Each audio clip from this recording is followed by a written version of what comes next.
25 novembre noi ci siamo, un evento teatrale che organizzerete. Ecco, parliamone con Angelo Cinque, il regista. Allora, anche noi quest'anno uniamo la nostra voce della concordia a quello che è purtroppo un fenomeno triste e attuale, specialmente dopo i recenti fatti, questo di Giulia, che sta proprio smuovendo ancora di più le coscienze. Noi quest'anno cerchiamo di portare in scena qualche cosa di molto particolare,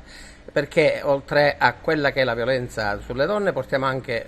una riflessione su quelle che sono le attuali situazioni di guerra sia in Ucraina, sia in Palestina, che in ogni parte del mondo. È uno spettacolo, se così vogliamo chiamarlo, in cui andiamo a disturbare Pirandello,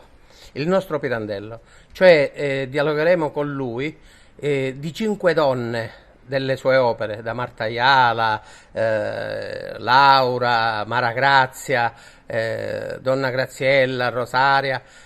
di sue opere che sono state violentate e per ognuna di esse ci sarà una esplicitazione di quelle che era il pensiero di Pirandello e di quella che è le varie tipologie di violenza, dalla psicologica alla fisica e le varie reazioni che può avere una donna. Dico che è uno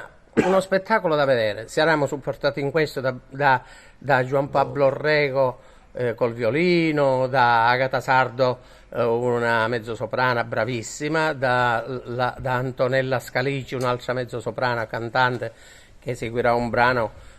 di Mia Martini, donna molto conosciuta ed emozionante. Devo dire che poi tutto il cast, le altre 5 attrici che interpreteranno le 5 donne pirandelliane sono conosciutissime.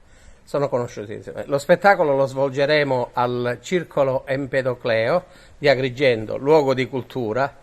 in cui omaggeremo Agrigento anche con qualche cosa di molto particolare, proprio come capitale italiana della cultura del 2025, e speriamo che sia una cosa che piacerà, e me lo auguro sinceramente, ma che principalmente possa lanciare questo messaggio di dire: noi artisti e noi tutti ci siamo contro questa piaga che purtroppo continua ad essere attuale.